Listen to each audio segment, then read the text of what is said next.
Hey bestie, how are ya? In today's video, I am going to be sharing my 23 favorite books or books that I loved in 2023. We all know that it's that time of year where we start reflecting, where we start thinking of like our favorite books, or maybe you don't, but I know I do. This is the first year of me actually sharing this with you. The order that I'm gonna be going in is not gonna be from like the first book to the 23rd book. It's actually gonna be the opposite, the 23rd book to the first book. Look at it like kind of like a ranking system, you know? That's where I'm going with this. It's gonna work its way down to the first book, which I think you're gonna be kind of surprised about that choice. Not all of these are 5-star reads. However, they did make it to like favorite books. Even if they're 4 to 4.5 stars, I felt like they deserve to be on this list because even though it didn't give me that 5-star feeling, you know that feeling, right, bestie? Yeah, you know that feeling. It still was like a pretty favorite book. Anyways, let's dive into these 23 books that I loved in 2023. So to start this list off, we're starting with number 23, and that book is The Maidens by Alex Michaelides. Yeah, him. So this one is a spellbinding tale with psychological suspense, weaving Greek mythology, obsession, and murder.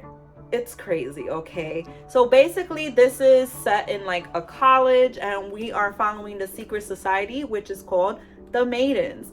And of course there's a murder, which is what we find out. And we are following, what was her name again? We are following Mariana as she like discovers things that happen, murders that happen, and she begins to suspect that the professor has something going on. So for this one, what I loved about it is the whole Greek mythology in it, and it was like based on like Greek tragedy, and that was pretty interesting to read. And then not to mention the fact that I was constantly questioning each character.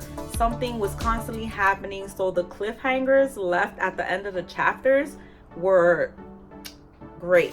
Then you would meet like another mysterious character that you don't even know who it is, but their life was pretty shitty, so that was a nice touch to it too, because I was constantly questioning who was what, who is this person, is this person, and it kept me turning the pages. I actually stood up late. I think I fell asleep at like 4 or 5 o'clock in the morning finishing this book because it had me that hooked. And this is actually one that I didn't give 5 stars to, but I enjoyed it so much that it had to be on this list. Book number 22, I actually don't have a physical copy of, but I'm thinking I might want to purchase it.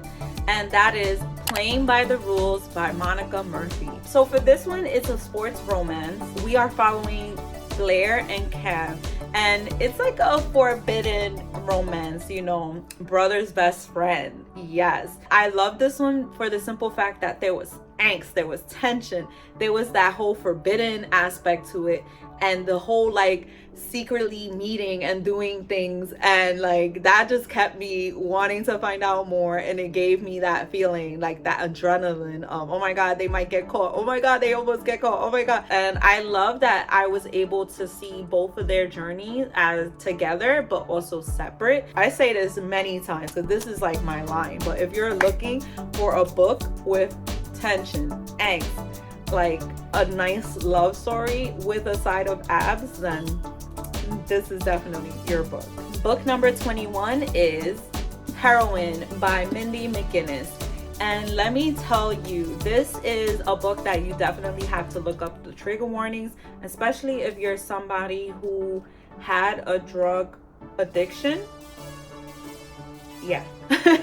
In this one, we are following Mickey, who ends up getting into like this accident. It's pretty bad, and it leads her to having to take medication for the pain. As time goes on, she becomes an addict, and that's the story that we are following here. This was pretty challenging to read because it's very descriptive in like the drug use part.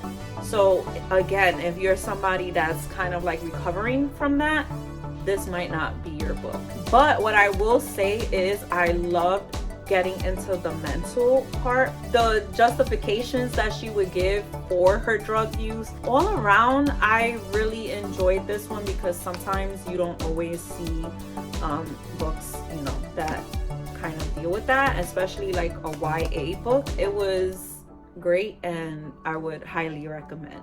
Next book on this list is The Wedding Crasher by Mia Sosa. So for this one, we are following Solange and Dean. Solange ends up having to help her cousin, who happens to be a wedding planner, with this wedding that's happening. She kind of stumbles on something that kind of forces her to crash the wedding. And then there's Dean, who kind of like has his life all put together. He's very particular about things, and he was getting married. And this was more of a marriage of convenience. But when that kind of goes up in smoke, he kind of has to figure out what he's gonna do, because he just found out that at his job, the promotion that he's getting, he has to be married. And you could kind of figure what happens from there.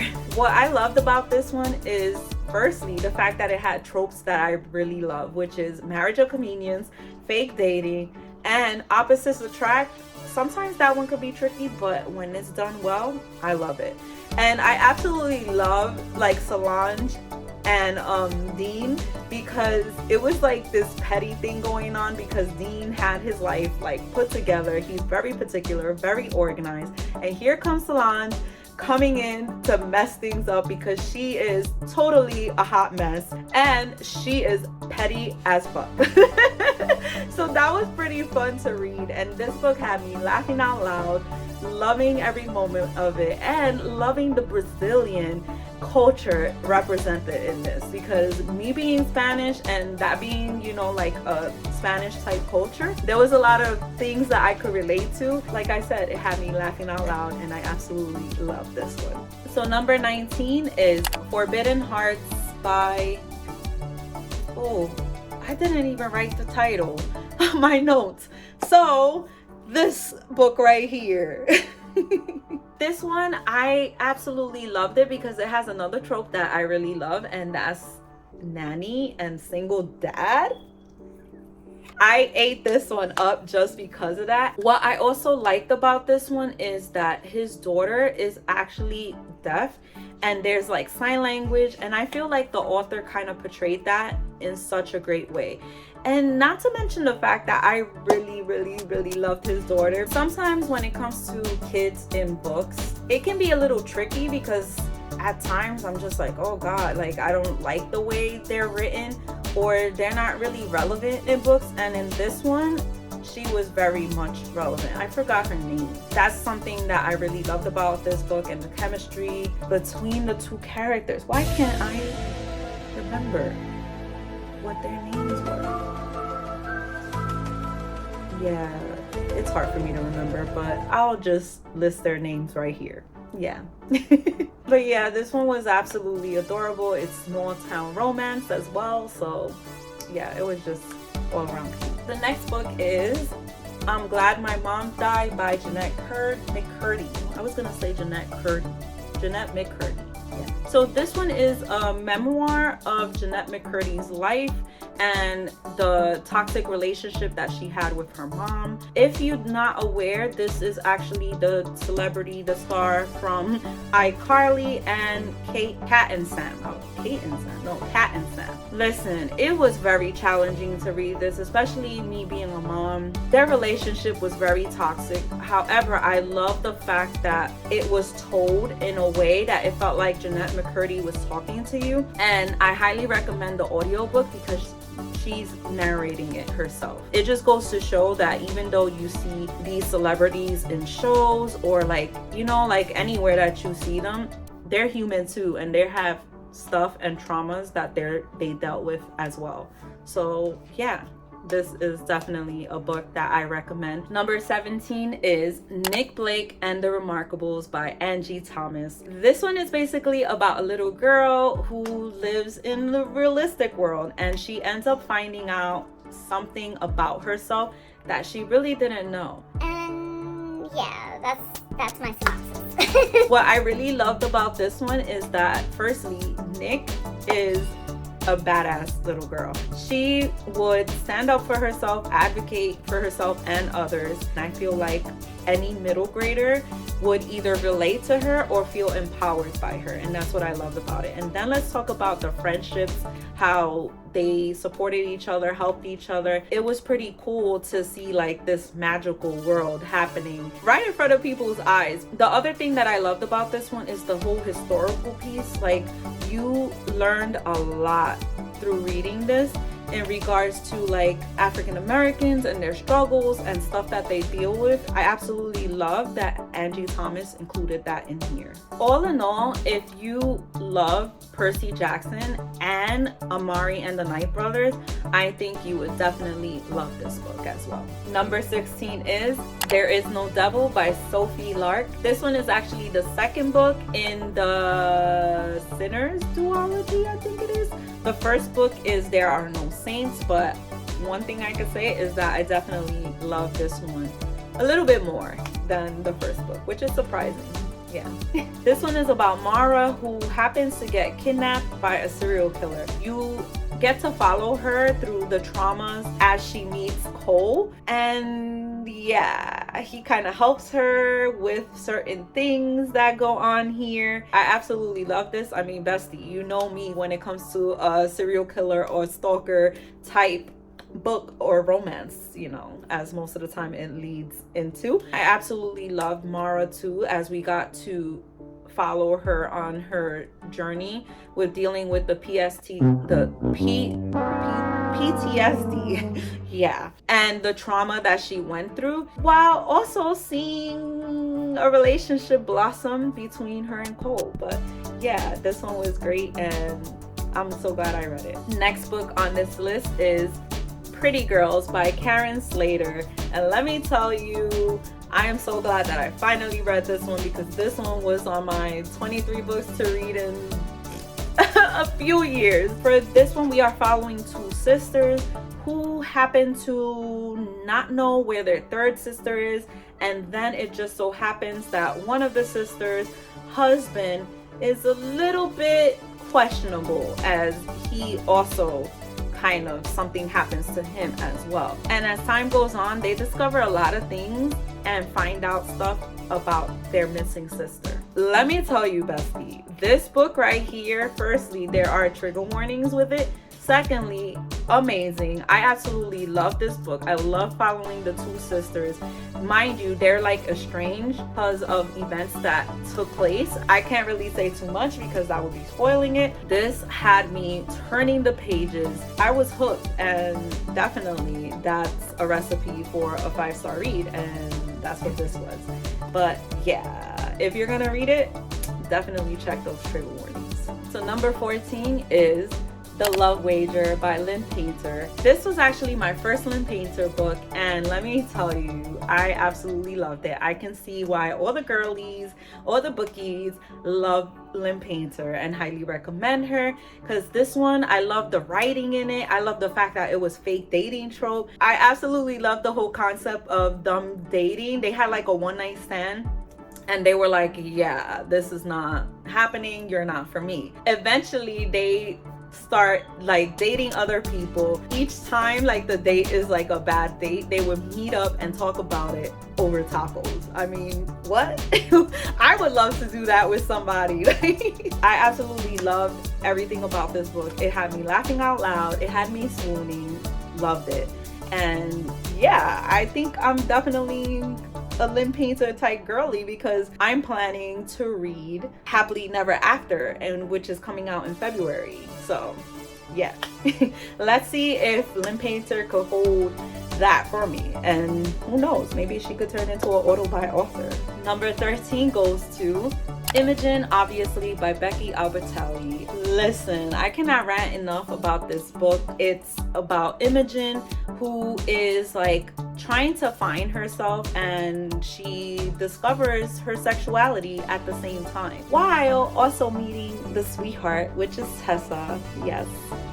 Soon, every time I talk about this one. I absolutely love Imogen as a character. I felt like the chemistry between her and Tessa, and just her and Tessa in general, was the perfect match for each other. Not to mention the fact that Tessa is also, again, a sweetheart, and I absolutely love like the little but significant things that she would do for Imogen. Overall, the story was great, and yeah, it had to be on here. Next up is The Death of Vivek Oji by Akwake Emezi. We are following the story of Vivek Oji, who happens to be different from, everybody else. One day, his mother finds his body at her doorstep. What I really loved about this one is the fact that we are following Vivek Oji before his death and seeing what might have triggered for him to get murdered, and also seeing how the mom is grieving as well, but it's mainly about Vivek. What I loved about this one is just him as a character,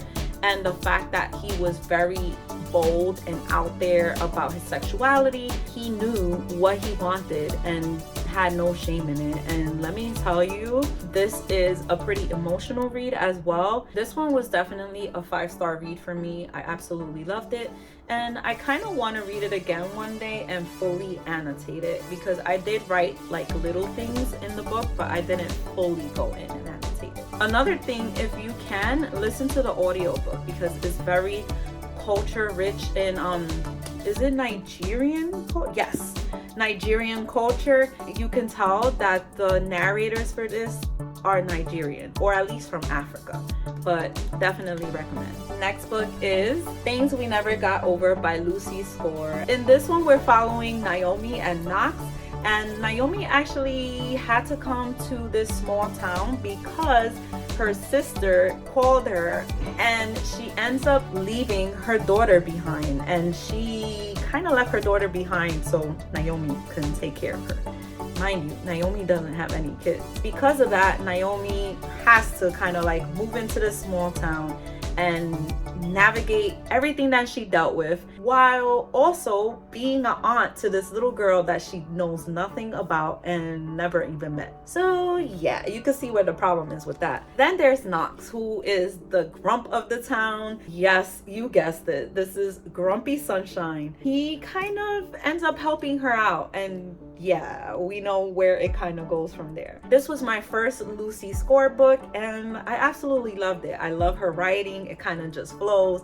I was laughing out loud as well. As you can tell, that's the thing with me. Firstly, in romance or rom-coms, you have to make me kind of laugh out loud. The writing has to just flow, and I got a swoon as well. And trust me, I was swooning over this because it was just so cute. And Knox and Naomi, they're just great together, and I loved it. The chemistry, the whole Grumpy Sunshine thing was done very well. I love this, and that's all I gotta say about it. So bestie, guess what? We are at the top 10 books. Book number 10 is Beautiful Fiend by Lola King. So in this one, we are following Billy, who happens to be like a fighter. Something ends up happening to her, which kind of leads her to Caden. And Caden is like this badass from the North Shore gang. No, she's from North Shore, and he's in the North Shore Kings. He is like so wicked, unhinged. You never know what to expect from him. Now he kind of has his hold on Billy for certain reasons. She kind of feels like she's not protected, and she just can't get away from his madness. I absolutely love this one. This is a dark romance, so please check for triggers.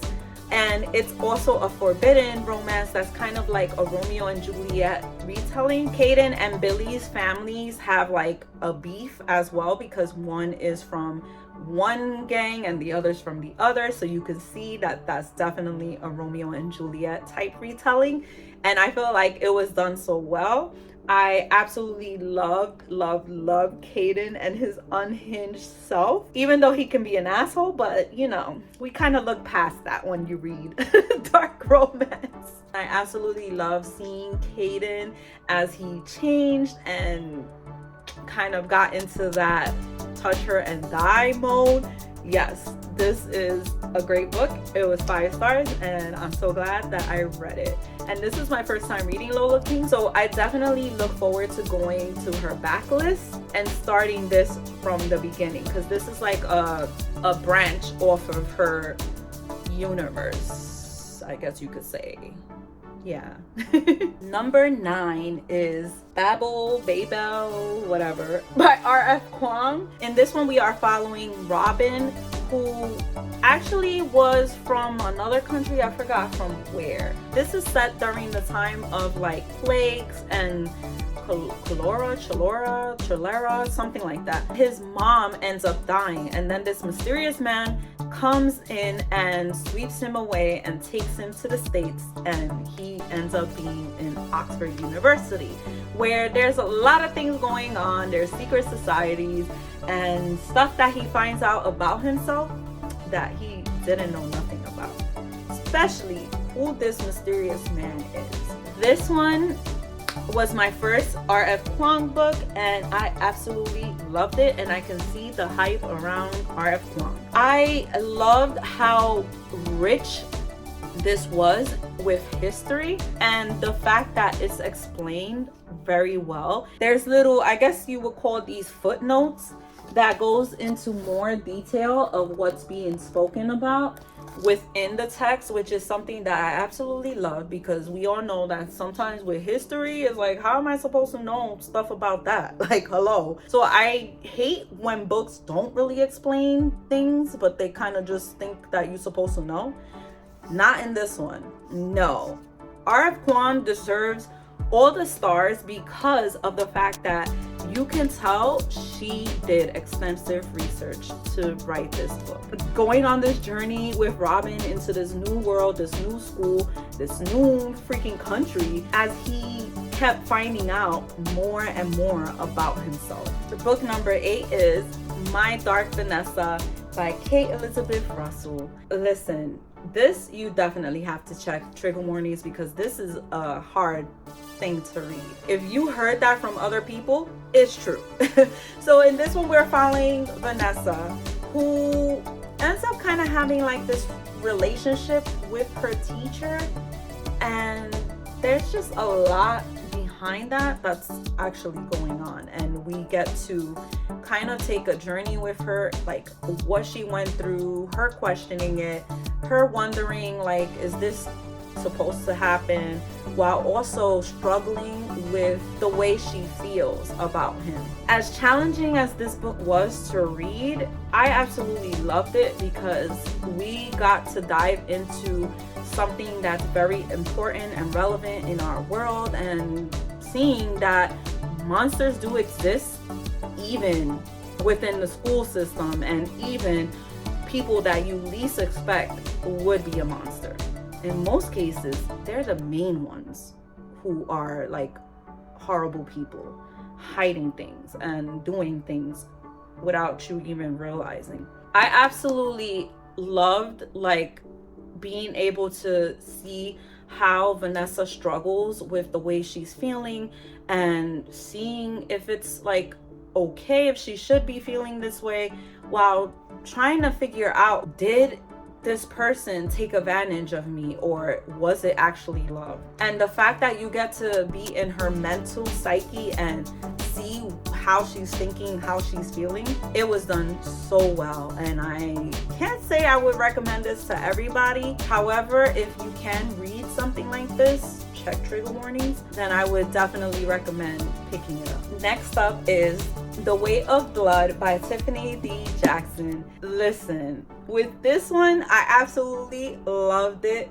This is like a Carrie retelling, but make it with like issues that like African Americans go through and just things like that. So for this one, I feel like Tiffany D. Jackson knocked the Carrie inspired storyline out of the park. I love this. I love following Madison and seeing how things like starts like tumbling into what happens later on in the book. The fact that Tiffany D. Jackson says that she loves horror and that's what inspired her to kind of like come up with this concept. Listen, I was like, yes, girl, I see you. I know you do, because this, amazing.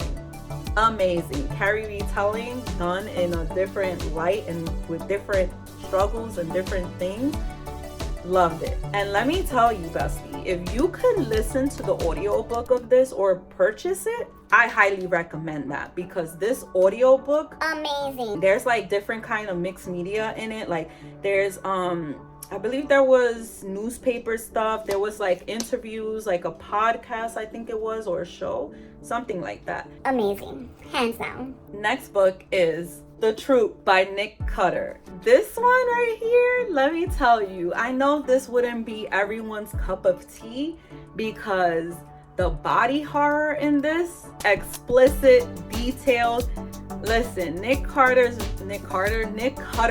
writing, I loved it. I am a gore loving, horror loving girly, so this was right up my alley. When things was explained in this, I was just like, oh my god, this is so nasty. Like, I read this as a book of the month with my Patreon, and we all was just like cringing. It was like body tingling, gagging, like what? And I absolutely loved reading this with my patrons. Listen, it's not for everybody, but there's like some kind of I guess you could say like what is it, like a contagion? It's something that ends up happening. This man shows up to like a campsite where these boys were at with their like I guess their friend, like an adult friend or whatever, and he just shows up and he is like super hungry.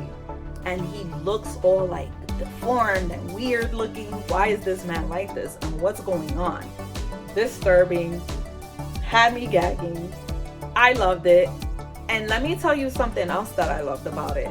I love the mixed media in this, and the fact that Nick Cutter was inspired by Stephen King to like include mixed media was just like, listen, anything that's like Stephen King related, I'm like, yes, I need to read that. And I'm so glad that I read this one. We are up to the top 5 books. This is 10, but you know, 5 books of 2023. And to start off that top 5 is Before I Let Go by Kennedy Ryan. In this one, we're following Yasmin and Josiah, and they were a married couple, but something ends up happening that kind of tore them apart. And yeah, we get to see each point of view and what each one is going through and what they feel after the events that took place in here. So this was actually my first Kennedy Ryan book, and it won't be my last. I absolutely love the writing. I love the topics that she was going over in this. This one does deal with like a lot of like PTSD and depression going on and what Jasmine is going through.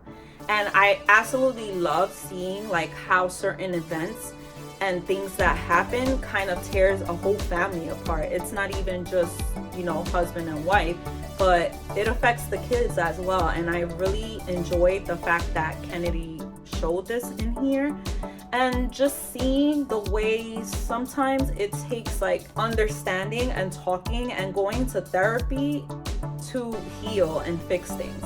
And I love that Kennedy Ryan was really pro-therapy. The fact that sometimes within African American culture, they don't really believe in therapy. And we got to see that with Josiah and how he struggled with coming to terms that maybe therapy is a good thing. And yeah, I just loved it. And this definitely won't be the last Kennedy Ryan book that I read. Book number 4 is Rewrite Our Story by Kate Singleton. And let me tell you, look at this beautiful cover. Oh my gosh. So in this one, we're following Kay Jennings and Marie. I think that's how her name is pronounced. Kay Jennings is actually best friends with Marie's brother. Yet he always kind of loved her, so you already know I was eating it up. And yeah, we kind of just see all of that. It has the tropes that I love as well, which is best friend's brother, like the whole best friends. Yeah, you know what I'm talking about. Best friend's brother. I think that's what the trope is. Whatever. It's the best friend of the opposite sibling or whatever. Yeah, it is usually the brother though. It does have a childhood friends to lovers type thing. It has like the whole forbidden romance because you shouldn't be dating your best friend's sister. So I love that trope. What I loved about this one is, firstly, it's told in dual POV. Secondly, you get to go to the past to kind of see how their love story kind of unfolded and what happened that led them to kind of just split apart as well. And let me tell you, this kind of hit home because it kind of reminded me so much of like my love story with my high school sweetheart. Yeah, even though obviously I'm single, but I think that's why this one kind of just like hit in with all the feels, because I kind of felt like I could relate to some of it, not all of it, but some of it. With the chemistry, their love story, I was just rooting for them to be together, and I just love this. I was swooning. As you can probably tell, I'm kind of blushing a little. Highly recommend, and I'm definitely going to read more from Kat Singleton. I keep trying to say Kate instead of Kat. Ooh, we up to the top 3 books. Let's see what it is. Comment down below what you think my number 1 book is. I'm kind of curious to see what y'all think. So book number 3 is Haunting Adeline by H.D. Carlton. And let me tell you, with this one, I absolutely love it. It's a romantic suspense, stalker, dark romance. Can I just say that I love Zayd? And that I got zaddy issues? Yes. I loved it. I loved the whole suspense behind it. I loved like how Addie had her own thing going on, and then Zayd was doing like other things. And even though he's a stalker and does some questionable things, but you kind of look past that because he's also doing some very good things as well. So I guess it kind of balances it out. Yeah, I love this. And I'm reading the second one because this is a duology. It's called Hunting Adeline. Listen, it has me falling even more for Zayd. So yeah, I definitely got zaddy issues. Okay, bestie, so book number 2, I feel that you're gonna be kind of surprised by, because I'm pretty sure a lot of you guessed that this would be my top book of the year. That book is Fourth Wing by Rebecca Yarros. Who was surprised? Who was surprised by this? I think that when I look in the comments, you guys are going to think that this was my book of the year. And trust me, I struggled with picking which one, because this one was really close to being it, to be honest. I mean, come on, there's really nothing much for me to say. I don't even have to say a synopsis for this one because this took the world by storm. Like, everybody and their mamas and their grandmamas and their great grandmothers was reading this book. Okay, so there's no need for me to explain. I simped over it in my,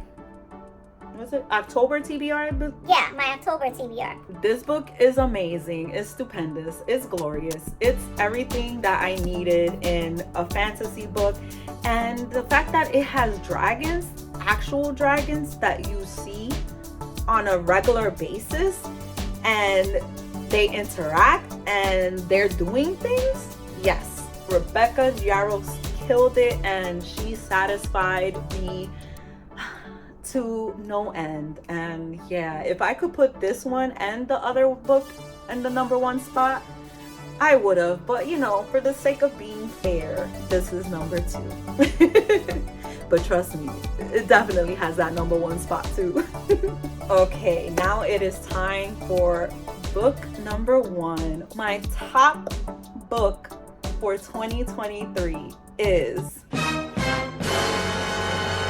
Daisy Jones and the Six by Taylor Jenkins Reid. This wonderful, glorious, emotional book right here. Listen, I forgot to mention that Fourth Wing made me cry too, so don't get it twisted. This one made me cry as well. You know what? I don't even have to go over a synopsis for this because this one is another one that everybody should know about. But if it wasn't apparent, we're obviously following Daisy Jones and the Six. And yeah, listen, okay, this book right here, I loved it. Like, Taylor Jenkins Reid, she killed it. She again threw it out of the park. I love the way she writes, and then it's like historical fiction as well, and I feel that she does it so well. Like, she takes something that sometimes you would be bored with and turns it into a masterpiece. These characters in here, they are like so unlikable but then likable. Like, you keep going back and forth with it, and I think that